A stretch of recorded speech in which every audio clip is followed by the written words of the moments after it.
Здраво на сите, јас сум Ана од Стартап Клуб Скопје, а вие гледате Стартап Револуција, подкаст поддржан од ProCredit банка. Банка во чиј центар се луѓето, бизнисите и животната средина. 20 години пример за одговорност. Пред да започнеме со подкастот, би сакала да ве потсетиме на трите пакети кои што ги нуди ProCredit банка за сите оние кои што сакаат да започнат свој бизнис. Тоа се пакетот за стартапи, пакетот за млади предприемачи и жени предприемачи.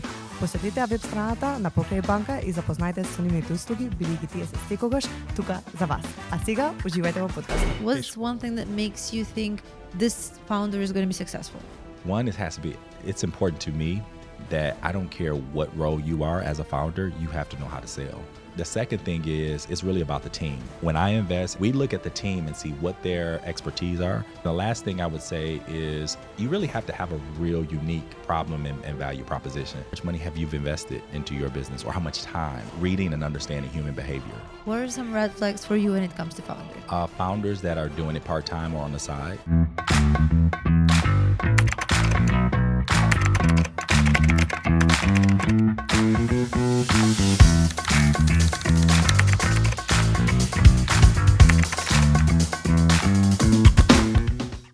Hello, I'm Elena, and welcome to Startup Revolution. Today we have kidnapped the podcast, and I'll be speaking with our special guest, Jonathan Quarles. Before takeoff, I would like to thank the team, Anna, Bissera, and the rest of Startup Club Skopje that have made this episode and podcast possible. I appreciate them dearly, and I really think that what they're doing here helps a lot, not just the local startup ecosystem, but us as entrepreneurs to share and engage within our community. That being said, I'm going to introduce Jonathan. Without further ado, Jonathan, welcome. Thank you. It's definitely a pleasure to be here, and thank you for having me. I appreciate it. So I want to start the discussion by talking a little bit about you. So what makes you you? What has inspired you to share your energy and purpose throughout your career? So I always like to say, I start off by, I'm just a little country boy from Flint, Michigan. And so I say that because when I hear that, it continues to ground me. The community that made and created and raised me always taught me, including my father, is to much is given, much is expected. And so, I grew up in a small town where we didn't have big buildings and big businesses and cool and fancy things, but we had people that loved each other. We had humanity, people that looked out for each other. And we just had that intimate circle of family and community. And so everything that I do now, whether it's in business or just in personal, is all surrounded in those values. So I resonate with that a lot, especially with the aspect of with great power comes great responsibility. mm-hmm. I do want to ask, how has your family impacted? Because you mentioned that you've had huge influences from your family. So how has that helped shape your entrepreneurial journey? And where do you see that effect now, 20 something years into your career, right? Yeah. So my father, and I love him dearly, he is my hero. He is my best friend, actually. My dad has always had entrepreneurial aspirations. He tried several entrepreneur ventures, and none of them actually succeeded. But again, only because he hasn't succeeded financially, it was a lot of things that I learned from him. And so he taught me how to fail. He taught me how to fail and learn the lessons. And then how to actually make a pivot when things are not working, and that everything's not going to work all the time in this journey that we call entrepreneurship or business ownership. Yeah. We can get such a good point from it. There's this quote that I really like. It says, boats are the safest at the harbor, but they're not meant to be there, right? So it's a great thing when we can develop resilience. And do you think that the background where you were raised in, Flint specifically and Michigan, has helped through your entrepreneurial journey as well? For sure. So my first few businesses were just really solving problems that we were having in the community where, again, we didn't have big businesses and very wealthy people to help our community out. In America, we call it, I lived in the hood, right? So not the neighborhood, but the hood. And so we grew up very modestly. And so we believed in kind of coalition building. We believed in community, like working together. If you don't have food, you go down the street to your neighbor's house to eat. And my grandmother used to cook for everybody on the block. And it's so interesting. My grandmother she's so significant, and I'm trying not to get emotional because she's very important to me and just who I am as a person. My grandmother didn't have a high school education, but she was able to feed everybody in the neighborhood every day, pretty much every day of the week. And when she passed away, she left her children with, money and houses and assets and insurance policies. And I was just like, wow, for her just not even have a high school diploma, she was so much further than most people that I know today with masters, PhDs, and things like that. So that was, again, when you think about my core and who I am today, those were the pillars. My grandmother, my father, and of course my mother were those people that when I think about making the decisions, and sometimes decisions that are hard and tough, what would my grandmother do? What would my father do?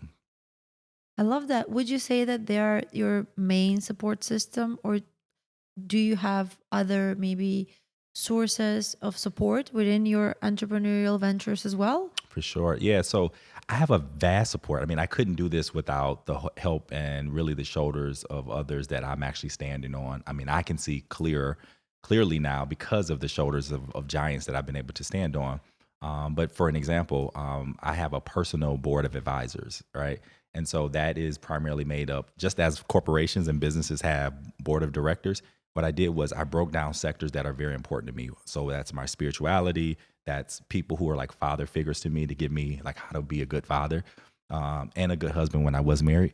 And then also people who were very successful in business and financing and just figuring out what were some of the best practices. These were people that I was like, when I grow up, I want to be like.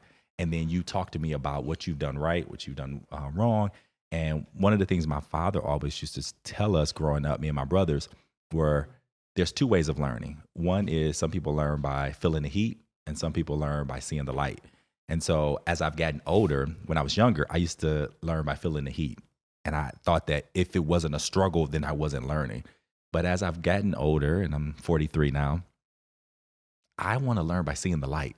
Right. And I guess it's a form of wisdom that over years, lived experiences, you don't want to keep, bumping your head. You want to learn lessons and make sure that those lessons or those things that you may have failed to learn in your past doesn't repeat itself. Because I don't want to feel the heat anymore. Do you think you grew into it? Because like going back to like my roots as an entrepreneur, like I remember I was the rebel as a kid and I was like, I'm going to do this. And feeling the heat really resonates with me because I would go for like the harder you work, I would think the more successful you become. And then it took years to realize that you're just burning yourself out. You're not becoming more successful. So what brought for you the realization of like seeing the light? And what would you say is like, what is a way for us younger generations going into entrepreneurship, especially now with the hustle culture, to see better like the approach of seeing the light? And how can we shift perspectives in that way of business? Because I love that. Like it's so refreshing to have a mindset of we don't have to die for the business. For sure. Yeah. So in retrospect, I have a lot of kind of hacks and points and tips, but I do think that coming up and growing up at a young age as a young entrepreneur, I think it is important for you to kind of learn lessons sometimes the hard way, because that's the only way you're going to really learn it. I have, again, my young entrepreneurs, besides the young people that I mentor, are my daughters. And so at times I make it a point where I don't correct them and I want them to feel the heat, because that's the only way that they're going to realize, oh, if I burnt myself on the stove, I'm not going to do that again, opposed to daddy saying, don't touch the stove because it's hot. Some things you just have to go through and you have to process it. And I'm here for you. I'm here to talk it through and to help you navigate. But sometimes you have to just, figure it out on your own. And then in other cases, one of the things in retrospect that I wish somebody would have like really made sure I understood was this idea of just overall health and wellness, right? I used to be that person that said, I am not sleeping until I die. There's no longevity in that. I mean, I know, and I have so many friends that burnt out, that had ulcers, that had all kinds of different things that, I mean, they have a burnout where they couldn't even stand up. And they were so sick because they were working so much. And so that's one of the things that I would love, if there's an advice that I would give that I just would not want anyone to have to learn that way, is to get sleep. 7, 8, 9 hours of sleep. Again, I love sleeping now. I never used to like sleeping. Get sleep, drink a lot of water, and try your best to eat clean, organic, vegetables and fruit as much as possible, because what you put in your body is going to be your performance booster. And so if you're not eating right, if you're dehydrated, if you're not sleeping, your body is going to not give you the peak performance that you need in order to be the best entrepreneur and business owner. I love all of this. I'm gonna embarrass myself for a second. So when I was in the US when we met, and um, we're gonna talk a little bit later about how we met through the utility program. But I remember that I wasn't sleeping. I said I was in the States for 2 months. I'm here on business, so like my competitive advantage, and this is very embarrassing and very silly now, but I would do 4 hours of sleep every day, and that would be the maximum. So that way, I caught up with my clients in Europe, and I caught up with my clients in the States. And I remember coming back. I had 2 weeks before Web Summit, so I fully slept through the entire 2 weeks. So now going back to it, I think it's really important. I think sometimes you realize you're stubborn by being too stubborn, and then you hit a wall and you're like, okay, I can't do this forever. And that's how you learn. And I think that's important, right? That's valuable because you have to go through your own struggles sometimes to get on top of that. So I would ask, maybe what's the first struggle you experienced as a business owner, going back to your roots, because I know that we've talked and you've told me that like your first business was at 8 as a paper boy. So I would like to share that story and get a little bit the intro to how you started your businesses and what drove you there. So my first official business was at 8 years old as a paper boy. So I used to deliver newspapers, and that's kind of like in America, we don't have paper boys. People barely read the newspaper, at least in the physical form. And so I used to do that. And the hardest thing about that, which was the most rewarding thing, was I learned how to accept no. So how it works is that you will walk around to each door in the neighborhood. You would have a district, and you will walk on each door, knock on the door, and say, would you like to have a subscription? And I heard probably no more than anything else. And at the age of 8, it was just like, after a few no's, I was like, okay, maybe I'm not good at this. But my father would not let me quit because I always loved how to make money grow, but I never spent money. And I'm probably the same way now. I am very frugal. I'm also very modest, but I love to see how to grow money and also how to diversify revenue streams. So the ability of learning no and accepting no and just having that tough skin really helped me today, 30 something years later, where now I get told no all the time, but no means maybe, in my opinion. So when I hear no, I hear maybe. And so now it's important for me to convince them to get to yes. And so it forces me to kind of do some creative things in order to understand what it is that they want and what they need from a customer standpoint or a client standpoint, and get them there sooner than later. Well, this is a little bit eye-opening for me because I'm one of those people that I will pitch something, and if I get a no twice, I feel like I'm annoying the person that I'm telling to. So I'm like, there's no need. What would be your approach to sort of like get the ball rolling and go over that hurdle of like having a no? How would you approach maybe how would you approach maybe changing that no to a yes? Yeah. So one, I would say continue to do it, because the more you hear no and the more you are forced to actually figure out solutions when that maybe, not the no, is presented, it's going to force you to think outside the box. But what I do is it's an exercise that I normally do, and it's almost like playing chess. When I'm getting ready to negotiate a contract, and we might talk about this because I've had a client that I'm hoping to sign any day now, that we've been going back and forth on this one-page contract, which is probably the hardest negotiation, is that what I do is I think about it like it's chess.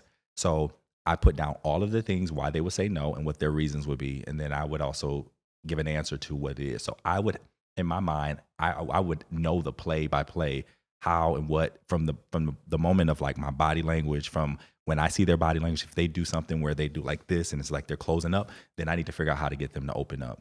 But the biggest thing is listening. A lot of times people tell you what they want. They may not say it directly, but that's where the BTL Group, my company, is called Between the Lines.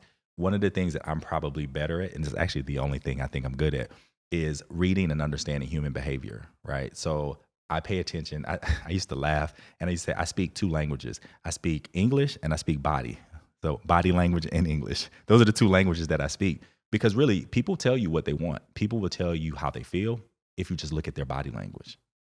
And so I try my best to be intentional about my body language. Then I'm also intentional about paying attention to all and everybody's body language. So when I'm speaking, when I'm talking, and I try my best to do more listening, because when you listen, you really can hear a lot of stuff. I would be very curious to know, like, do you feel that the BTL group has been successful because of the body language, or additionally, there's been some other things that have influenced your work as well? And obviously, there's a lot of things, like it's complex, it has layers, and it would be good if you could also explain what the company does, because I know that you guys. So just for context, they're amazing. They work in 11 countries outside of the US. They have a huge portfolio. So I'd love to share that with the community. Yeah. So I think some of our successes, and I'll say kind of what the BTL group is and what we engage in. One, we listen to our customers and our clients. We are always future trending, so we're always looking at what is the next thing. So what is called, and is I didn't make this term up. I read a book. It's called consulting selling. So we're not sales. We're not sales reps. We're not a sales organization.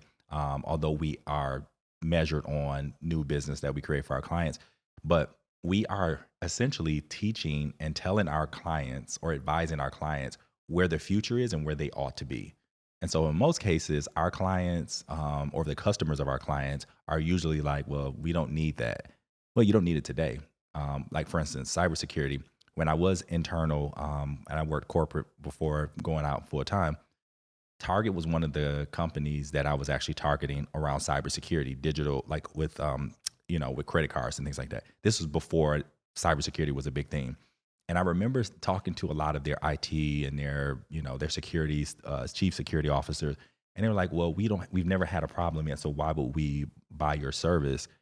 Because I was working for an IT company, and so I was trying to tell them, I was like, you want to actually get that in place now, just like insurance. You want to get insurance before you actually need it. But most people are like, I don't need it because I'm healthy, or I don't need car insurance because I've never been in an accident. But then when you get in an accident, you're like, oh, I wish I would have had it. So long story short, I remember Target not actually being open to that. And we had the company that I represented had this thing that would protect them from cyber attacks. I think it was 2 or 3 years later after I left the company, they actually had one of the largest cyber attacks in the corporate wide. And so people, yeah. And so I remember reading about it and I was like, oh, if they would have just bought our technology, it wouldn't have been, that wouldn't have been an issue. But yeah, so the BTL group does a lot of consulting selling. But ultimately, we listen, we do consulting selling, and then, we look to see what is it that what are the goals, because the reality is we want to make sure that it's a win-win for everybody, for our clients, for the customers that they're representing, and then ultimately for us. And so when you listen proactively, right, not trying to sell a widget, and that's why we say we're not a sales organization, because sales organizations like, hey, I have this cup, you need to buy it because it's the best cup ever. That's not what it's about. It's about what is it that you need that you may not know you need, and then this is what they're doing. How do we come to a bridge where we can be helpful and be a value plus to you, right? Not a transactional partner, but a long-term partner. And so the BTL Group is an international business consulting practice where we are in 11 countries. We currently have our clients that are doing work in 20 different states. And what that means, 20 states within the United States. And what that means is that whether it's through public sector, we have relationships with the governors in 20 different states, their mayors, their county executives. And then we also have relationship with Fortune 500, Fortune 1000 companies at the C-suite level. So our clients are being connected to decision makers, not just someone who's pushing the paper. And there's no disrespect. You are giving them you're giving them such a good shortcut, right? Because Yeah. usually it takes months to get up to C-suite, and it's like you need to knock on so many doors and get so many no's. And then even if you get a yes, let's be honest, then the C-suite might see it and be like, I don't think this is a good idea. And then everything falls down the drain. So is the BTA your only venture at the moment, or do you have other things going on as well? No, so I am what they call a serial entrepreneur. So the BTL Group is one of the companies that I'm the founder and owner of. And I also have a water tech company, which is called Quartz Water Source. And that was actually started and inspired by the Flint water crisis, where in my hometown, where I was born and raised, there was lead in the water. So everybody from Flint was affected by this. And again, horrible. Family members, friends, some have passed away. Some have actual lead poisoning. And what people don't understand is that once you have lead in your system, there's no way you can get it out. There's no cure. There's no cure to it. No therapy, nothing. No, they can treat it, but treating it doesn't It doesn't help. It doesn't take it away. So you would get treatment for the rest of your life just to For the stay rest of your like life. in normal. Well, that's so heavy. Yep. And that it's also so challenging. I can relate because we recently had a national tragedy as well. And I can relate to that, and it's really heavy to have such a thing. And how did that inspire your business? Because it's very hard for people to rise up in tough times, right? Usually people have all these excuses of like I have friends who sometimes won't show up to events because it's raining outside, right? Sure. So how did that inspire you? Yeah. So let me finish with Quartz. So Quartz is, we have this technology called atmospheric water generation, and it essentially extracts condensation from the air or the vapors from the air, and then it's powered by the sun. So it's sustainable. And what we pride ourselves in is being a triple bottom line business, meaning our business is focused and we're measured on people, profit, and planet. And that's important. That's really important for me to really like stick a needle in, is because one of the things, as I talked about the core, and the two things that I would say that in growing up in Flint and what I saw from my community and from my grandmother and from my father, is always about service, it's about leadership, and it's about solving problems. And so solving problems that affected people. And so all of our businesses that I've started and founded, and over the years, it's been over 10 companies. Some of them did well. Actually, few of them failed, but more of them did better than not. And so, so Quartz, we deliver these machines all across the world. We're looking to expand into new markets, particularly in the Middle East. But this is for giving access to clean drinking water. And one of the things I am very, very committed to until as long as I'm on earth, until the Creator tells me it's time for me to leave, is to make sure that what happened in Flint never happens again in the world. And so we are committed to doing that. I am now the board chair, no longer the CEO. I ended up hiring a CEO just because I wanted to make sure that I wasn't compromising the efforts that make sure that it can grow. And there's no way possible I can run two companies 100% and 100%. I'm only one person, and I'm a single parent with 3 beautiful daughters, which is my number one priority. That is so inspiring right there, because having 3 kids and having a business and the foundation. Well, then I have one more business though. So the other business is Making Dollars While Making Change, LLC. And that's so my book, I wrote a book called Making Dollars While Making Change, which is the intersection between social impact and entrepreneurship. And so under that umbrella is where I do all of my speaking engagements across the world. And then I also have merchandise that I sell on my platform online at JonathanQuarles.com. What kind of merchandise, so we can go and get it? Yeah, so you can check out Jonathan, JonathanQuarles.com.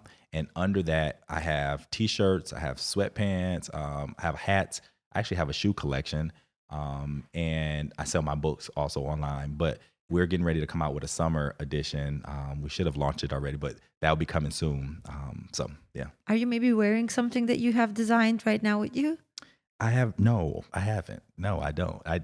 So I used to make, I know how to make clothes. And I used to wear most of the stuff that I wear, but I just haven't had time, obviously, to do that. But it is something that I'm very passionate about. It's not, I guess, fashion and making clothes is not a business. It's more of a hobby. And how I define hobbies and business is that if you're making less than $10,000 a month, that's a hobby, at least in the work that I do now, because it's taking me away from other things that I'm doing. And I'm not making a lot of money off of my clothes, but that's not really what I've been marketing or pursuing. It's just something that I enjoy to do. And if people appreciate it and purchase it, hint, hint, I would definitely appreciate that. So don't forget to get the clothes, guys. We'll link it below as well so you can check it out. Are those all of your organizations? So we talked about BLT, we talked about the BTL. BTL, thank you. And then we talked about, let me redo this, just a second. So have we talked about all of your organizations? Because I feel like we haven't touched on the foundation at all. Yep. So I have a family foundation, which is in honor of my father, who's still alive. When I was younger, again, as an entrepreneur, at the time, we didn't call it entrepreneur when I was growing up in the 80s, 1980s. We would call it, you just wanted to be a business owner, right? You wanted to be a CEO of a business, right, that you own. And I remember telling my father, I was like, Dad, when I grow up, I'm going to make all this money. I'm going to get us out of like the hood that we grew up in. That's the dream. That's the dream here in Macedonia. The dream is have a really good job, you become an entrepreneur, and then you get this big house and this Yeah. big car and like Yeah. that's success. And how did your dad respond to that? So my dad would say, my dad was like, well, that's good, but son, I don't want that from you. He said, I have a job and I know how to work for myself and get what I need. What I want you to do is grow up, get a good education, grow up to be a good man, a good citizen, a good father, a good husband, or whatever it is, but be a good person and start a foundation and find students that like how my father was. My father had to start working when he was 8. He had a first job when he was 8. He used to pick cotton.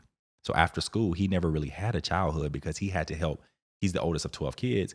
He had to help his mother, who was a single parent, while she was working to subsidize to take care of his brothers and sisters.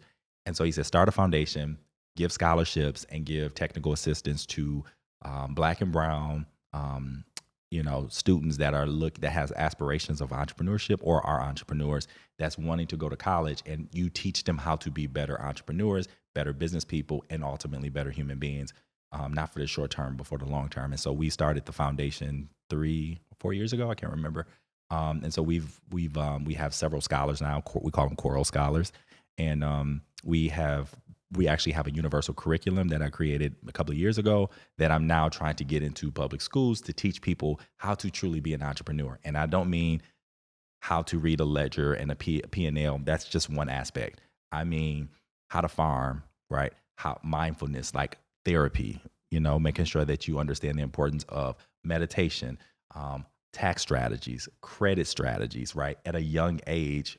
Oh, that means so like we have done such a poor job of it. So like in Macedonia, sometimes like especially therapy was very taboo up until like 4 years ago. I would say something like that, maybe even 5. So like if you said we went to therapy, people would think maybe you have some issues. They usually would think that you have some larger issues that you need to solve. And the tax thing is very interesting as well because before founding my business, I've been a freelancer, or I would describe it like I was self-employed. You call this like people who have a company, but basically you're self-employed and you're kind of like in the comfort zone. So that was me for a lot of years. And I had people reach out and they were like, how do I do my taxes? And I was literally telling people that it's simple. You need to do this code. You need to put it in this app. But like, it's so important to have like the basic education of taxes and mental health and physical health and food and all of those life skills, right? Within the curriculum. For sure. So that you're not figuring out taxes at 27, where like you've been figuring math from the first grade to like the second year of college. So super essential. I want to ask this question from a different perspective. So like, obviously your father has taught you a lot. So what have you learned from your kids as well? Because you mentioned you're a single parent. So I want to see the other side of the equation, right? I feel like parenthood has huge opportunities to learn. Yeah. I thought I would be great with kids, and then my sister came over and brought her 2 kids, and I was embarrassing. It was so embarrassing. So what are some lessons that you've learned from them, right? Wow. So I learn so much every day. I would say the main things is how to really be a man. I have 3 daughters, but my 3 daughters taught me how to be a man. And what I mean by that is that my daughters, I think growing up, it was me and my other 2 brothers, my dad. So most of my cousins were male. And so I was very much so masculine, very masculine, was not in tune with my emotional intelligence or even just with my overall feminine. So we all have a masculine and a feminine side. And so my feminine side, I just was not tapped into. And that was probably, growing up and even in relationships, it just was not healthy in a sense because I was very, very super masculine. But my daughters taught me patience. With having daughters that are very much more emotional than I am, I have to be able to still be the balance while they're screaming and all the things. She hit me first, and I'm just, I have to learn how to listen and not to project. So patience, they've taught me how to overall be a balanced person. And it's almost by force. I never was like an early riser. I was a night owl growing up. So I enjoy staying up late, studying, reading. Even if I had nothing to do, I just love staying up late. And then I would like to not wake up early. But because I'm a 5 a.m. person now, the reason why I'm 5 a.m. is because of my daughters. Because if I don't have the time, to me, you only have 2 in a day. You have 2 times in a day that you're in control of yourself. Everything else, you kind of have to just adjust to what's happening in your life. The first time is when you first wake up, right? Because no one's telling you need to do anything. You wake up, that is your time with your creator, meditating, getting your mind right, visualizing your day, and just really like amping yourself up to take on the day. And then before you go to sleep. So I control 2 times in my day, and that's the morning and the evening before I go to sleep. So I would have to get up early because my kids have to go to school. So I have to get up before them, because once they get up in the morning, some days will be great. Some days it's like, I don't want to get up, or I don't feel good. And it's just, it can really affect your whole day. And so, yeah, my daughters have taught me how to be adaptable and how to, be zen, because they bring me problems because they know daddy's going to fix everything. They know that if they're sick, they're like, let's call daddy, because daddy's going to figure out. I'm big into herbalism. I'm not big into like the synthetic over-the-counter medicine to heal. And so I know many ways of healing my daughters and just myself and people through natural herbs, plants, and things like that. So that's what my daughters have taught me. That's wonderful and holistic. I love your approach with them and how you're always helping them solve their problems. It's so important at that age to provide support and care for them. Mm-hmm. And it's amazing how you do it all. Like, you have the foundation, the BTL Group, the Quartz, and then I do want to ask, like, maybe on top of this, have we talked a little bit about your speaking career as well? So, right, before you were here, you were in Costa Rica, if I remember correctly, right? Yep. So do you often attend this kind of entrepreneurial programs where you are a guest, a speaker as well? And what topics do you usually share knowledge on? Yeah. So I'm a big believer. When you stop learning, you're dying. And so I don't care how many years of business I've been in, I don't care how much education I have. I am, until I transition to the afterlife, I'm going to always be pushing myself to learn more, because our world, one, is global. And I remember when I was growing up in America, it wasn't really that popular to travel internationally. Most Americans don't travel outside of the United States, right? For a lot of different reasons. But to really know what's happening, and to me, I study and travel just so that I can understand future trends, so that my businesses, like before COVID happened, I started making the pivot into the international markets heavily, because I realized I started seeing trends that was happening in 2019, And I know that if people from other countries, if there was a pandemic, which we never experienced anything in my lifetime like we did with COVID, that businesses can't travel to America, and America can't travel to other, because things were shut down. And so those were things that when you study the trends, you're able to see. But yeah, it's all interesting. I think that being a forever student is what, to me, keeps me happy, keeps me inspired, and it keeps me from burning out and just being, complacent. Pauza. Време за кафе. Апсолутно. Ти благодарам. Со секој испиено кафе во Стрекја бар и Стрекја Русидер вие го поддржувате Стартап Клуб Скопје, така што следната кафе пауза направете токму кај нас. What would you say has been the driving force, and even more important, what has been your purpose? Yep. So 2 things. One, I think the first thing, but I'm going to start with the second thing first. The second thing is, you have to have a good team. You have to have a team that's bought into the mission, right? You have, as the leader, you have to be able to articulate clearly in every way.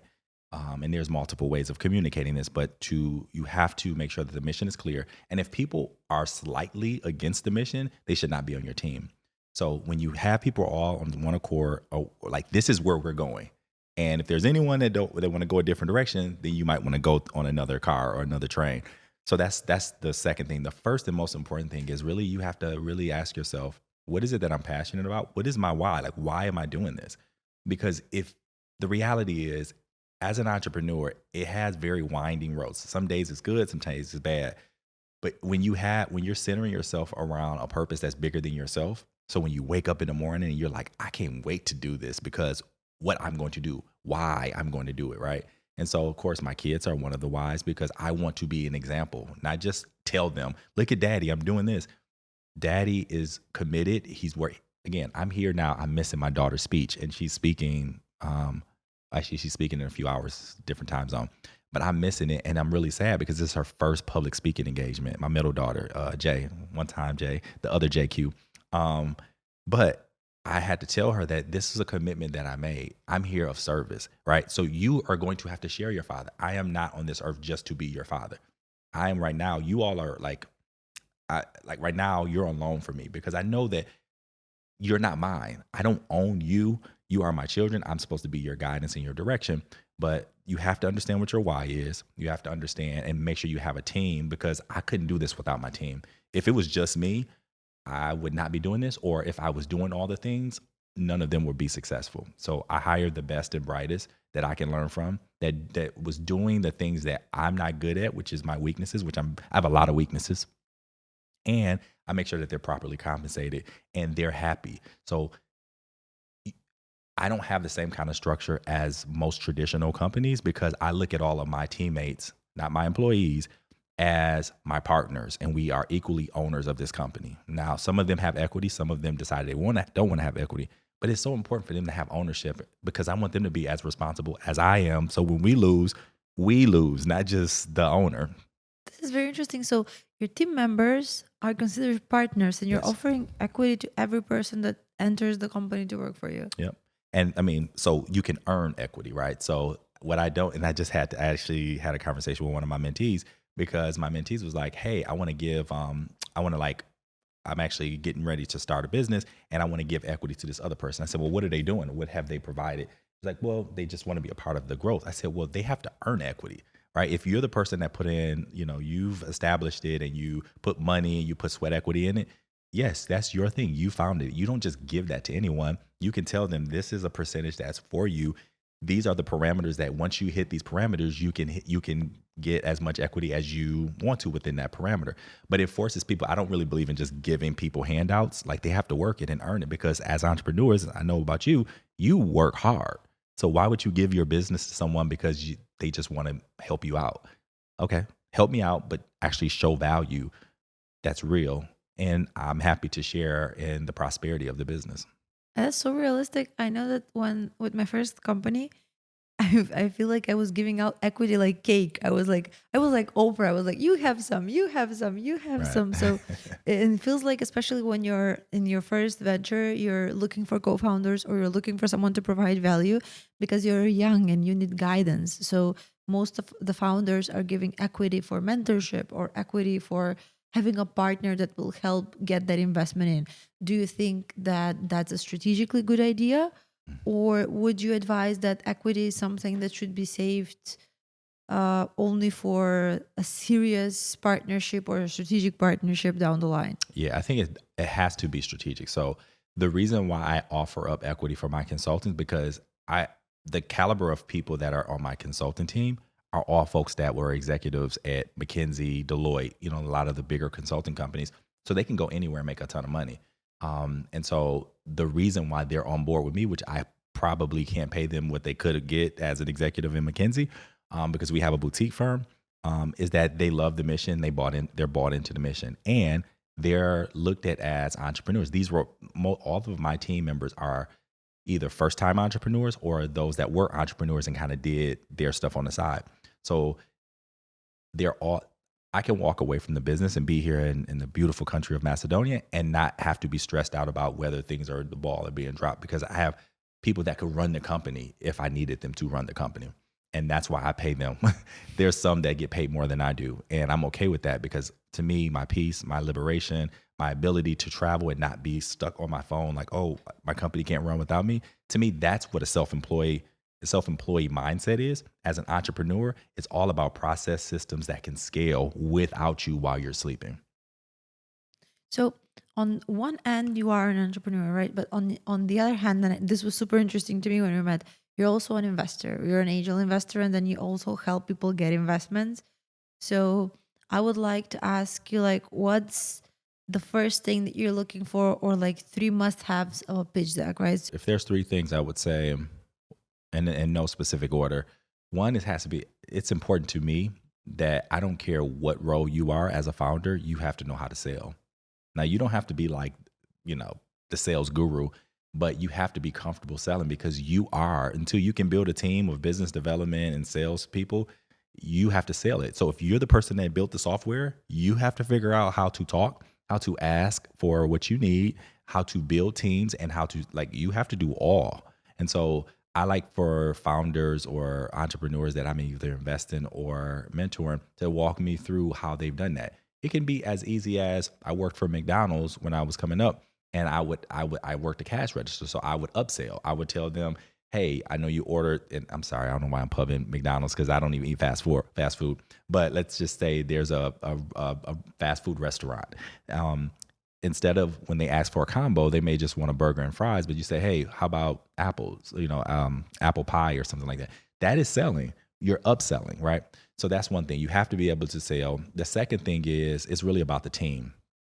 When I invest, and even when I syndicate with other investors, we look at the team and see what their expertise are, where's the gaps, because this is the team that we're saying that is going to take us to the level that we're going to get our returns.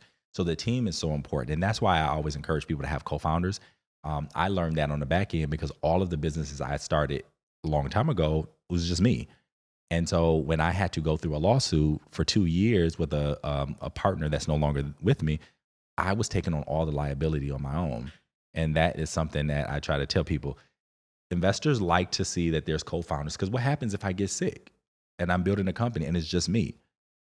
Exactly. And then the last thing I would say is you really have to have a real unique problem and value proposition, right?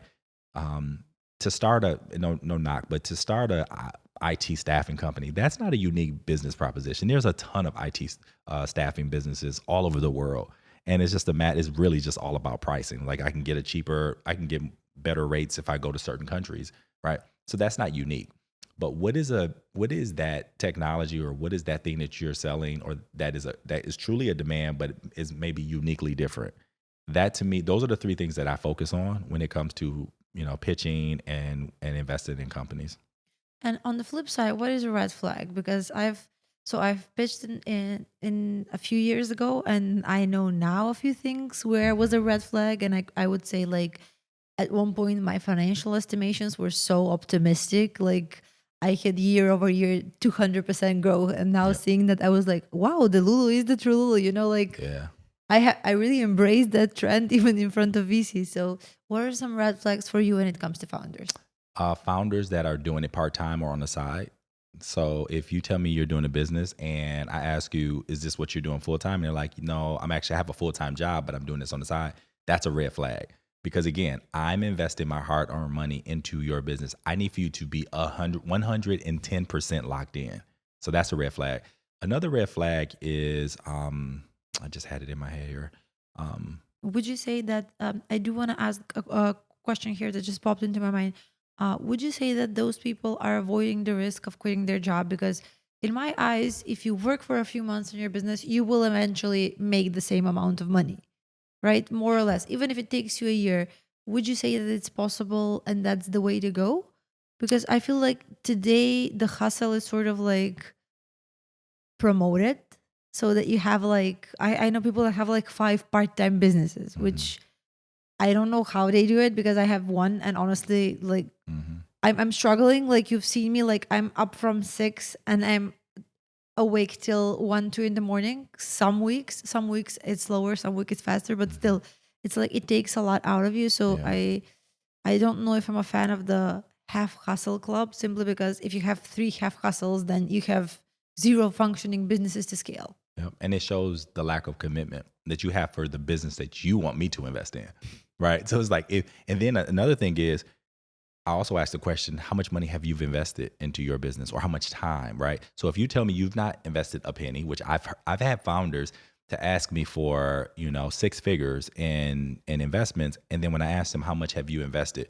And if I don't hear you had to go into your savings, if I don't hear you went through your retirement fund, if I hear that you have not put a penny in, or you're not putting the kind of time in, I want to know that you're spending 80 hours a week thinking about this, strategizing. If you tell me you're not doing that, I'm like, well, I can't go into business with you, because I need you to be committed, just as my money is the commitment that I'm making. And so if you have not put in a dime, or if you put in $100 in a business that you're asking me for $100,000, no. And then the next thing, I think the other thing, and I started to go here, but you have to understand the market, your industry. if you don't know the basics, right? So when I'm asking you about who your competitors are, when I ask you numbers based upon things that you can just easily Google and you can't give me those basic figures, I'm like, so now you want me to invest or to help you, and you don't even know you don't even know what your customers are looking for. You don't even know what it is the industry trends. That's simple. You can Google all of that stuff, and you'll be surprised. There are startups that are like, hey, especially in America, because you can get money in America really easy for the most part.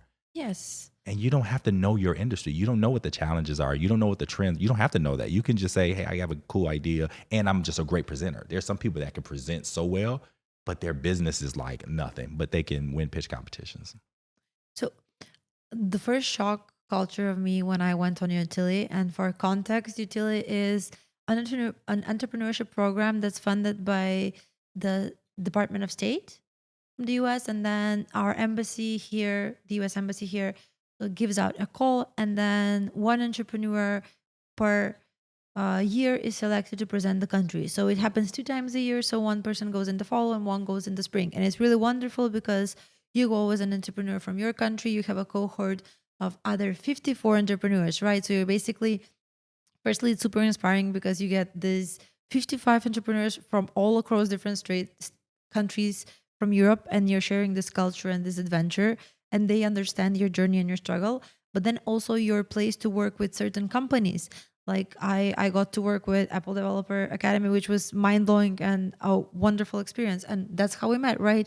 I was in Michigan and I was looking for investors and I was looking to meet someone that's really inspiring that I could ask advice as a mentor from. Mhm. And that's how we met. So, um, would you say that entrepreneurs should also look in that kind of programs and funding and different options? Because I feel like there's other ways to maybe support your business. Because for me, it was smarter instead of going to pitch to look at programs where I can network and meet investors and meet entrepreneurs in a way where I can bring my value and I can invest my time and I can invest my money. Mhm. And then the investor will see my effort instead of just me going in and asking, okay, can you give me this amount of money for this amount of time? This is what I'm selling, right? For sure. Yeah. And you did a really good job with really making the most out of your experience while you were there. And again, we're here today. A really big shout out to our U.S. Department of State, for these programs. As she mentioned, YTILI, and there's other programs that are all over the world where entrepreneurs, educators, philanthropists get to travel to the United States, almost like a fellowship. They get a chance to meet and to learn best practices. And I just want to personally thank, because part of the reason why I'm here is because of the Department of State that has helped to bring me here to collaborate, which super excited about some things that Elena and I are working on that's going to help bring businesses to the United States. That's going to also help Macedonia. So it's truly what diplomacy is about in its real way, and to have the best and the brightest in Elena here, to be able to collaborate and work with her. Like we had, when we first met, I'll never forget, we met, and we were very intentional when we met. We wanted to figure out how we can do business together. And we didn't quite know, but we were just like, we're going to stay in contact. And then when she went back, I remember I said, well, look, I want to come to Macedonia and just kind of like understand what the culture is like there. She made it happen, because I tell you, one of the most hardest working, and if you give me an opportunity, I want to brag on Elena real quick, because Elena is one of the most talented intellectual human beings, not just a woman, that I know. And to see how she moves and how much I've been here for maybe 4 or 5 days, and the caliber of people she's been able to put in front of me and opportunities that I'm going to potentially be able to bring back to the United States. This is why these kind of programs that is sponsored through the Educational Culture Affairs program through our Department of State is so important, and that we will continue to have these kind of funding so that we can continue to do more of these kind of things all over the world. Because if we can do business together, if we can help build the economy, economic development, as well as humanity, this is how we make the world a better place. Exactly. And I honestly thank you so much. I could say the same. I could say even more. I feel like you're making me blush. It's honestly, I feel like you've done so much more and you do so much. And regardless of your work, the foundation, everything, you found the time to meet in Michigan and talk about businesses. And yet again, when you reached out, again, I can't stress enough how much these programs mean for countries like ours because it helps us bring investors in. So people who have never had a chance to pitch to an investor or have had the hopes of pitching to an investor have had the chance, right? And you've had chances to meet startups that are inspiring. And especially, I would say it's rare for startups to get to talk directly to investors one-on-one. Usually there's a lot of middlemen in the process. So this way, it's a unique opportunity to force economic development and then find a way to accumulate bridges. And Yep. it's not just about this project here, right? We also have a community where it's like we support regional development as well. So huge shout out to YTILI. And then huge shout out to you for being so grounded and being so open to collaborations and being interested in building the next generation of entrepreneurs, right? Because a lot of mentors would be like, I have no time for this. I'm a serial entrepreneur. I'm an investor. Like, send me a pitch and I will make a decision in 3 to 5 days and then I'll let you know. But you've always made the time to like, you've met with all of the startups, you've heard their story, and like you remember a lot of details about them, right? Like you were telling me how Elena Kostoska's story and her brand resonated with you because her grandmother was a seamstress, and like the things that you remember about the people and how much you care, I'm truly grateful for that. And I'd really like to take a moment here to ask you, like, how has your experience in Macedonia been? So, and I'm being honest, and I'm always honest. You get to a point in your life where, I'm not going to give you a political answer. I'm going to give you exactly how I feel. So if I did not have a good experience, I would definitely say it in a very respectful way. But I can honestly say from the bottom of my heart, I truly enjoy. And I woke up this morning and when I walked outside, I was like, I only have a couple of more days. I don't want to leave, right?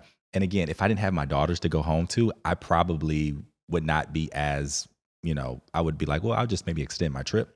But I have to get home to my babies. But my experience have been great. The people in Macedonia has been hospitable and to an extent that very noticeable for me. If the people and the food or the culture is great, I love the country, right? There's so much promise about Macedonia that I will be back. I mean, for personal, and I definitely have to come back for your wedding, Nice. but for personal and professional reasons, I will be back. I'm going back to America and I'm going to tell everybody I can tell how important this country is, how important this region is, and where there's so much opportunity, where people look, again, as an entrepreneur, I come with the mindset of abundance, not of lack. So wherever there's a void, where there's opportunity, I look at that as an opportunity, right? Where people look at it as, oh, we don't have this. I grew up in Flint. We didn't have a lot, but I created stuff because I was like, okay, we don't have this. We're going to create it. When we didn't have water, we created a water company, which I don't know how we did that, but I do. I hired really good people because I knew nothing about water. I just know that there was a problem that we have to solve, a sustainable problem. So Macedonia is great. I will be back, and I'm trying to come back actually in a couple of months with my daughters while we'll be in Greece. So yeah. Of course, and we'll also do a very interesting, very valuable business here as well. So you guys will stay tuned. You'll get a sneak peek very soon. Do you know when you're traveling which countries you're going back to versus which countries you're not going back to? Or do you feel like everywhere there is possibilities for business is finding the right person, the right fit? No, I'm very clear. Like there are some places where I'm like, I don't necessarily have to go back there again. And I'm not going to name them, but there are some countries where it was like, it wasn't a bad experience. It's just, I was like, okay, been there, done that. It was cool, but it was not, there's nothing that like spiritually inside me to say, hey, there's like so much more I want to learn and so much more I want to do when I get back. But in this area, yes, because I love the food here. Yeah. I mean, again, I'm very honest. So I guess I'm going to just be honest. I think the people here are very beautiful. And it's just, again, everybody's been so nice to me. And I can tell that it wasn't just because I'm like an African American, because it's obviously I stand out here, or that I'm an American. People were just nice, men and women, right? And I'm not used to that. Being in America, and I'm just gonna be honest, there's places in America that culturally it's just, people are rude because of the environment. And New York is like a place where people know when you go to New York, people in New York are very brass, they're very frank, and at times can come across as very rude. But here, I haven't experienced any of that. And everybody just wanted to help. People want to, hey, let's have coffee.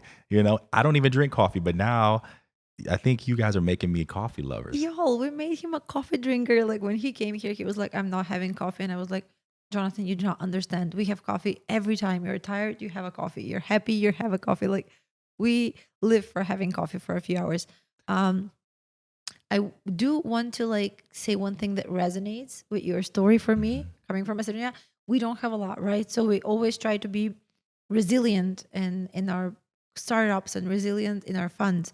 And I feel like you've done that very well with your companies. I do want to ask a question here about one of the companies, the water company. I know that during COVID, and I know the story, he's told me this, and I'm really inspired by it, right? So you did a great pivot, right?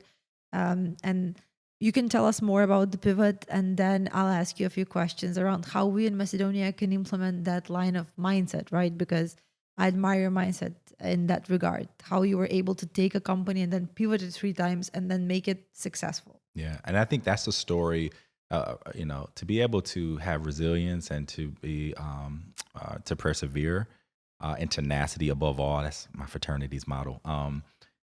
That's what an entrepreneur is. That's what a business owner is, because again, the markets change, businesses change. People, one day people like coffee, other days people like herbal tea, right? So you have to make sure that you're in front of it so that you're not in the, it's a year past and you're like, oh my goodness, like I didn't know that people are not using cash anymore, right? So people in America don't use cash, right? Everything is digital. But there was some businesses that only take cash. And I'm just like, you guys are not paying attention to the trends. So what we had to do was we started the water company, making water out of air with these machines, these AWG machines. We started bottling the water and things like this. We will bottle the water, and the whole thing was we were going to have bottled water. We're going to sell a portion of what we made would go back to a donor advised fund. But then when COVID hit and we had a contract on a table with Hilton Hotel, it was a $20 million contract that we were going to do to be able to provide our bottles in their boutique hotels. That paused and then just indefinitely just went away because of COVID. So now we're like, we have all these bottles of water. I'm like, what do we do with it? We've invested, and I was spending my own money, right? So I invested all of this money, and I had this water that nobody had, or I couldn't sell it to a grocery store. Like that's a whole different model. So we had to make a pivot. And so we made a pivot to start selling the machines because people need machines, right? More than anything else. And the bottled water was it was a luxury bottle. I mean, it was very expensive. And so we were competing with the Coca-Colas, the Pepsis, and Nestle. We couldn't compete. Their marketing budget was in the millions. Our marketing budget was, it's not a lot. And then if I'm correct, like the market for water is one of the biggest markets in the world. Like It is. every fourth person doesn't have access to clean water. So like, especially in the US, I know when I was going in Costco and Whole Foods, like you have this aisle of like, it's just water for 5 meters For straight. sure. And there's like brands on top of brands on top of brands. Like you even have water in a can, like liquid death, right? Yeah, So it's water in the cans, water in glass, water in different types of plastics, water that's purified, water that's alkaline, water that is all of these different things. And the way that because we had to lobby to try to see if we can change and call it distilled water. But we had to call it drinking water, because the way that the language is in America is that if you're going to say you have purified water, you have alcohol, because actually, no, we technically our water was alkaline because we could manipulate the minerals, right? So we can make it so that it's alkaline, but we couldn't say that because the water came from the air and not underground. So everything else, so it was all these technicalities that we were like, wow, we had to pay for a lobbyist to try to see if we can get a language change, which we didn't. And all of these things that you don't think about. And then, we're like, you know what, maybe this is not the business. Because again, I wasn't doing this full time. I was doing this in conjunction with running my other business that was actually paying my bills. And so, yes, we made that pivot and we started selling the machines. But then during the height of COVID, the communities that needed it the most, because there was communities that had lead in their water, like New Jersey, South Carolina, and even Detroit, Michigan, they couldn't afford the machines. So we were like, okay, our whole purpose of starting this company was our motto for our donor advice fund is water to the people, right? And so we were like, okay, well, we need to figure out how this is affordable. So what we did was we brought in an actuary and we figured out a model where we can sell the product like a water insurance. But because we're not an insurance company, we couldn't call it a water insurance, but it worked as like a water insurance where you pay a premium, an annual premium, and you can pay over time. So when, not if, because the reality is everybody's going to have water issues. By 2050, that's going to be the number one most important issue. When you need these machines in the emergencies, right? Because we were secondary solutions to like public water and municipality. So when you need it, and within 24 hours, you get these machines start producing water immediately, up to 5,000 gallons per day. So that's the solution. But we wanted to make it affordable for communities like Flint that weren't rich, but they still deserve, like, water is actually is a right, not a privilege, right? And so we saw how if you were in communities where it was expensive, good luck. When you have water problems, good luck. But when you have, so we want to make sure our communities that were not like big and financially secure can actually have access to clean drinking water. Yeah, because it's such an important part of life and you use it every day. And just think about you wake up, you shower, you brush your teeth, like everything surrounds it, right? And our body is 70% water as well. So it's a need, it's not a want.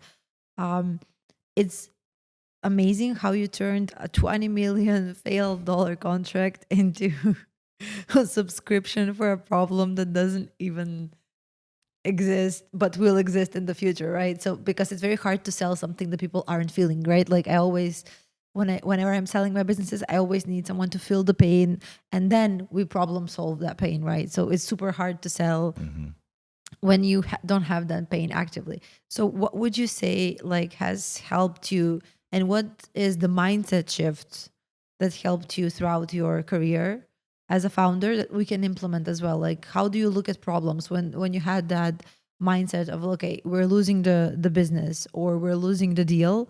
What was the mindset shift for you that made you go strategically in a different direction, right? Yeah. I'm never afraid to fail. And so I'm like, I'll try anything, right? And sometimes when I try it, it works. Sometimes it doesn't. But I've never really been afraid to fail. And that's the fortunate thing in America we have. We can fail. Most successful entrepreneurs in business and investors have failed a lot before they actually really hit success. We have that ability to do that, and I'm grateful for it. But, again, knowing it, understanding what your purpose and your why and your destiny, like you don't really fear anything. And I do think a lot of things in life is mental. You deal with the things you can control and the things you can't. Again, this is what I learned from my kids.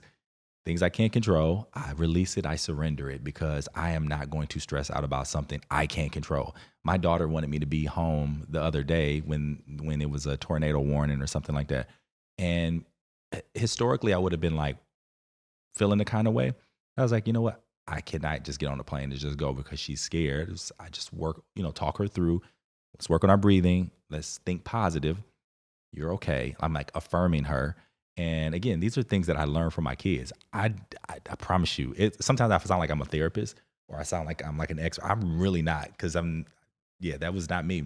But I pay attention because, again, they're important to me and they're also like my best friends. So I learn these different things. I control what I can control, and the things I can't, I just let it go. I have two interesting notes here, right? So firstly is, I'm going to start with the first one. Do you feel like your kids helped you hone in on your calling? And do you believe like entrepreneurs have a calling, a purpose? Yeah. So I've always knew what my purpose was. I think my kids helped me to prioritize my life, because before my kids, I loved partying. I still love traveling, but I would travel for weeks on end. But now I only travel to, if I have a meeting, I'm going to try to fill my whole day up with meetings so I can turn around and get back home. Before, I'm like, I'm going to make it a whole week. I'm going to hang out. I'm going to meet some people and things like that. So my children have prioritized what's important to me. So when I'm home, I'm home. I'm not hanging out with my boys. I love being at home. I love being on the couch. I love watching movies with my kids. I love playing games with my kids. I love cooking with my kids. But that was never me before my kids. I would eat out every day. Again, I used to party a lot, because, again, I believe in a balanced life. I don't believe in work, and no play. I work and I play just as hard as I work. But now my play is hanging out with my girls, and it's just a different kind of play. I love going to the park with them. That's what's fun to me. Like after school, let's go to the park and just hang out. So yeah. I have learned from this experience that when I have kids, the wisdom will come to me in its due time. The second question was, you said something that really stuck with me, and that's in the US, you have this option you're allowed to fail. So I feel like within the Balkans, if you're a founder, you're not really allowed to fail, because I'm basically the runway that I have, right? And it's very hard to get an investment for most companies here. And there's only one VC fund that does serious investing, I think, so that it's like super narrowed down to who gets those investments. And then even if you do get those investments, you do give up a lot of equity, which then in the long run isn't super beneficial, right? So we're not prone to failure. And I think that's a very bad thing. We are afraid to be cringe. We are afraid to fail. We are afraid to embarrass ourselves. And I think that for me, it was very refreshing going to the US because people expect you to network. People expect you to like go up to them, sell your product. And even if you're not selling, they'll be like, okay, so what do you do? How do you do it? Who do you do it for? Can I connect you with someone? Yep. And it was very interesting to me because I started that conversation there. I was like, I work with LinkedIn. And one of the people that I was talking with, they were like, okay, so you should go to LinkedIn. And they started the process of me going to LinkedIn, which that would have never happened in the Balkans because they would be like, oh, she's too young to do that. I didn't know that happened. I didn't know that was okay. That was organic, right? Wow, and okay. then I've had so many people genuinely support my business and be interested in the business without like expecting something, but just being there to serve or to help the community. And then my response to that obviously has been me helping them. I've developed marketing strategies for free. I've given out LinkedIn consulting. Like when I got there, I gave 200 people free LinkedIn consulting. Like everyone that would want it, I would give it just to get a testimonial and to get my head in the market, right? So I know what a struggle has been for me, like to get to the one company that I have some sort of connection with, right? And I know that you work with a lot of big clients, right? So you've worked with Microsoft, you work with LinkedIn, you worked with Airbnb, you worked with, I think, Uber. Like I know when I saw your portfolio, I was like, he's worked with S&P 500. At this point, there's like, and then Ford, and the list just keeps on going. So like, what's your take on how you can reach those clients from the Balkans? Like if you were in another universe where you would be born in the Balkans, let's say, we can look at it in that way. What would you do to approach those clients, or in general to approach higher clients, right? For those startups that are afraid to fail. Yeah. So it sounds like a shameless plug, but you really talk to you talk to me, and so I'll help. I can. That's what I do. So that's what the BTL Group. That's what we do. We help companies break into the U.S. market, right, in a way that's sustainable, in a way that's is very impactful. We don't have a long runway. So my clients, when they're looking to do work with Ford, when they're looking to do work with Google, it just so happens that some of those people were and are my clients. So it's a little bit easier for me to get you into Google. And, we're actually talking about some stuff with Google, but with the two of us.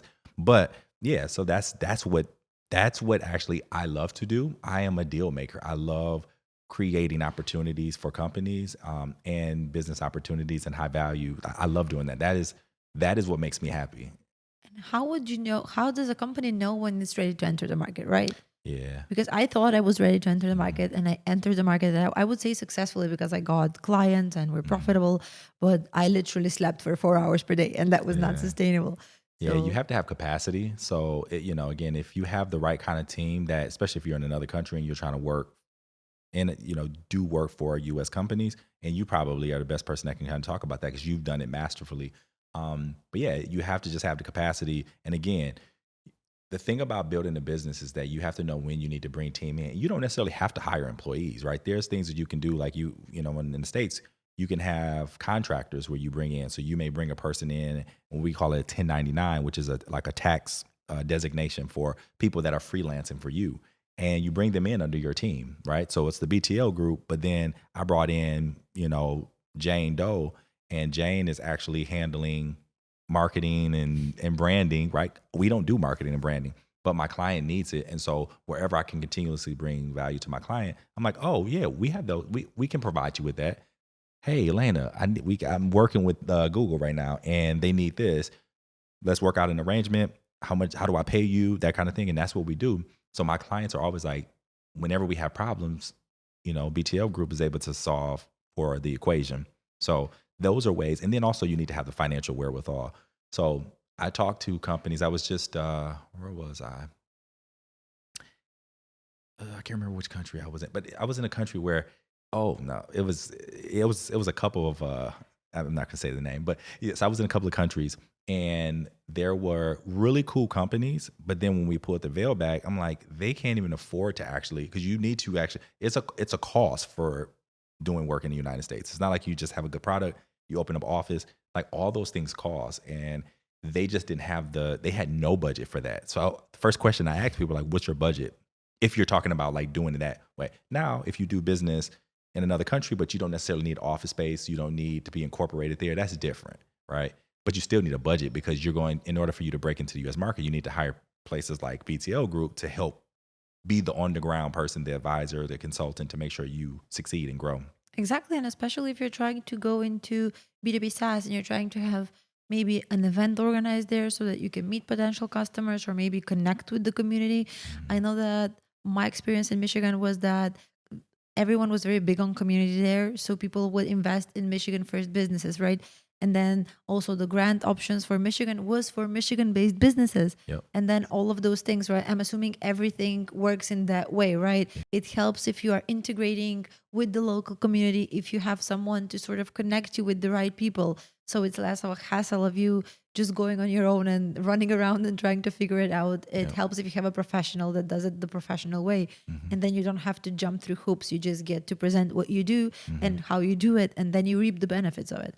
Yeah. I mean, I'll give you two examples. One, if you can't afford to buy a ticket to visit the country that's an expense, right? So you may have to once a quarter, once a month, before I actually signed this Japanese company, I had to go there once a month before I even got a contract with them because they wanted to see how serious I was. They were like, we don't want to work with a company that's going to fold or don't have the financial capacity to do what we need for them to do. We're making an investment. We want to, and we have to trust him. So I had to fly in with no promises of actually getting the deal for almost a year and a half, right? And that wasn't every month, but it was very often. And, flights are not international, cheap. right? Exactly. Yeah. So you have the international So flights. again, if you don't have a budget, I don't know how you're going to break into a new market. So do you think Macedonian startups have the potential to grow to that level at this point? For sure. And yes, I think so. I just think that once I've understood, and it was like a very key point when we were talking a few days ago, culturally, it's going to take a shift and it's going to take time. I use the example, Detroit was but has kind of like rebranded itself as an automotive company. We now are in the EV and mobility, things that complements the automotive space. But about 15 years ago, saying the word startups and entrepreneur ecosystems, that was a foreign language. People in Detroit, we're like, what is an entrepreneur? What do y'all do? Because everybody will grow up. They'll get a good job at one of the big three automotive companies. They'll either go on the executive wing or they'll, be on the factory side fixing cars. And you can make really good money. So you didn't even have to have a college degree and you can make six figures, back in the day. So that was the culture. It took almost 15 years for us now to even be recognized. Detroit, I think, was the number one fastest growing entrepreneur ecosystem in 20, I can't remember what year, but it was a publication that said now that was huge for us because we don't have a culture. Like, we're not Silicon Valley. We're not Austin, Texas. We're not Houston or New York. Those places have a culture of startup community. And that was something that we had to learn. So I said all that to say, yes, Macedonia has an opportunity. It's going to take some time, but I do believe that you all have all the right foundational things and the desire. And now it's just the biggest thing is bringing access to capital and getting a few companies as good examples. And I think you guys have that already. Definitely. We have a lot of talented companies. And this is a shout out to all of them and a reminder that they should be louder and take up space with their work because that's how you also promote the talent within the country. For sure. I was this was a very fun thing that happened when we were collected when we had our utility cohort, right? And we had different placements, right? So we were around 50 people that were going to 12 different states, right? So we were very fortunate to get Detroit because in our head, Detroit was like the techno town, right?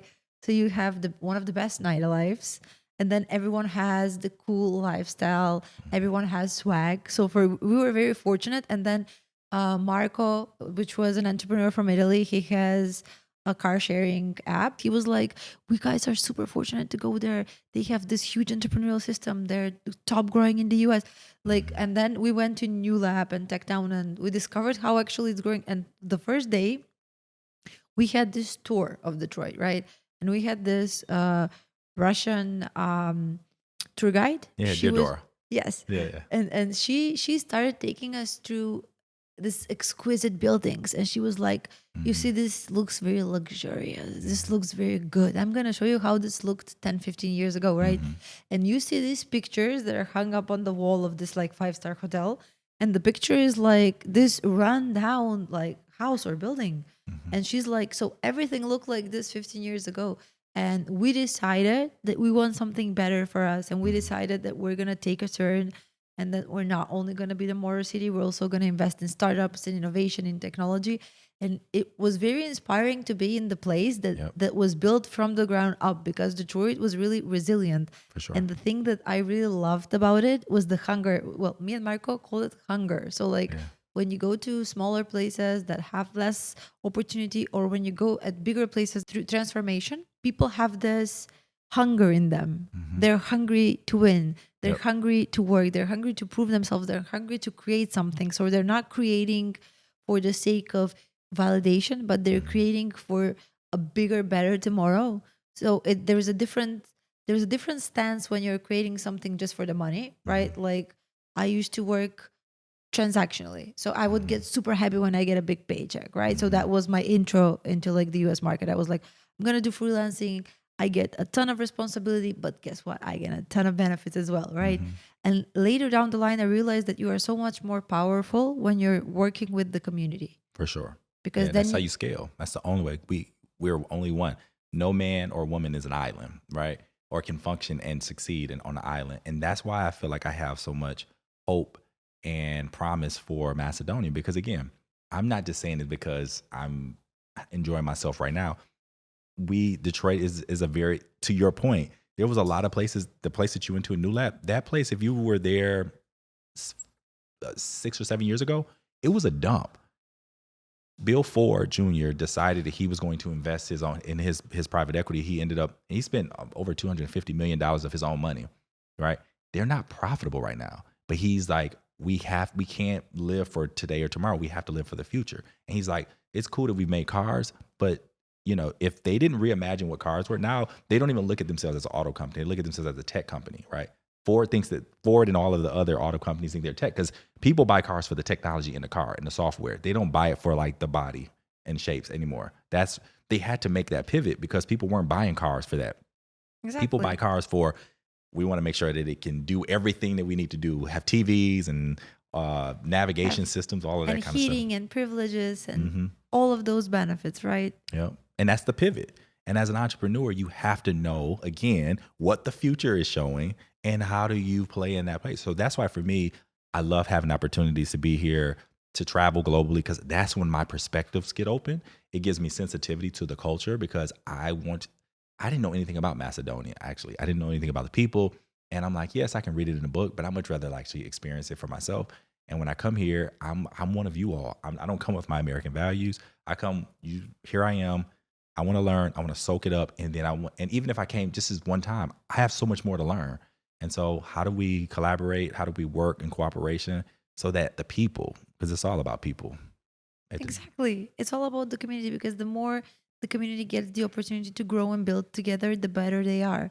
And I feel like, especially with the things that we're working on, it's going to be a very bright future. Condensing your experience here in a few sentences, maybe you could share with us like if there was something that inspired you. And then in general, I also want to hear your inspiration through life. Like, what's that one thing that keeps you going on a rainy day? And like, I'll give you a minute to pause, and I'll go first, because usually that's how Gen Z does it, right? We say, tell me something and I'll go first. So I'll do my favorite thing, and I got this in the US. So a lot of people were developing apps in the Apple Developer Academy, but not most of them were promoting it. So I was like, but why aren't you promoting it? They were like, well, I'm building it, I'm tech focused. I wanted to make it perfect. I wanted to be this wonderful experience. And I was like, but it doesn't matter, like, because I've had that experience with my startup where I've developed a startup for 2 years, and then it went to the market, existed for 2 years, and COVID came and bam, it crashed because there wasn't enough active users on the platform. So I knew that, like, for me personally, I'd rather have a very bad MVP that's in beta and have 100 users than have the perfect app that has 0 users. So my takeaway was like, pray to catch the buzz, but also run, because I met a lot of people who were praying, and they just needed a little nudge to run. And once you would give them that nudge, they would start and they would catch speed. And after a while, they would be like, oh, I get it on the app now.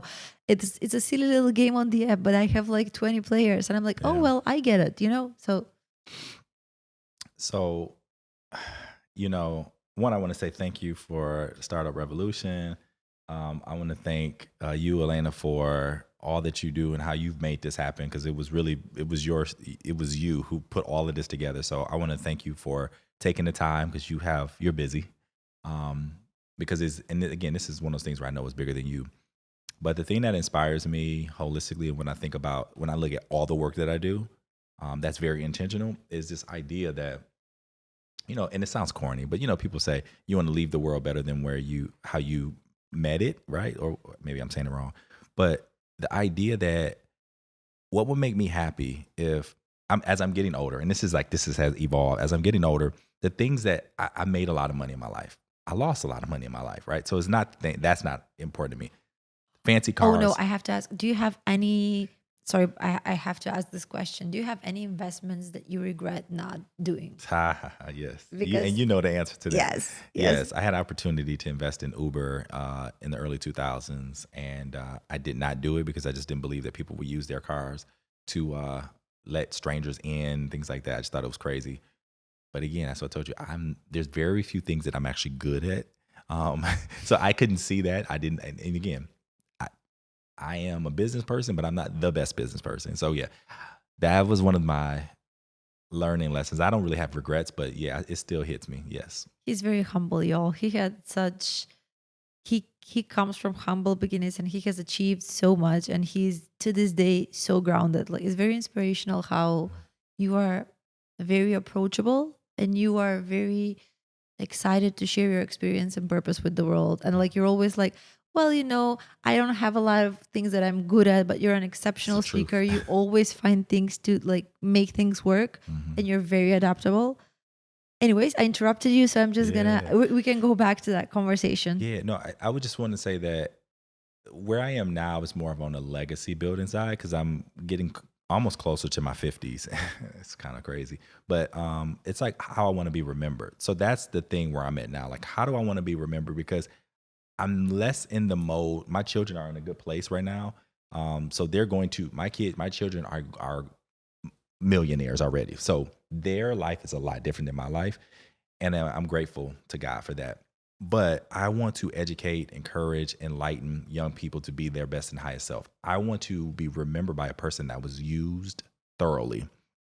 When I'm in my 50s, I'm not going to be working hard because I plan on enjoying life. But I want to be able to look back and say, wow, I planted all these seeds, and look at how I've been able to expose and educate and encourage them to be their best self for the world, not for me. That's kind of where the mindset is and my inspiration today. And I think legacy is so important, right? It's the moment of how will I be remembered? And I feel like, especially in today's face-based world, we don't remember like to take in the moment and take in the time. The job that the YTILI program does is truly amazing and life-changing. For me, it was life-changing. And I'm putting that in my book. I'm adding that everywhere. And I'm a huge advocate for the program. And each cohort, I'm sending someone to apply from different countries.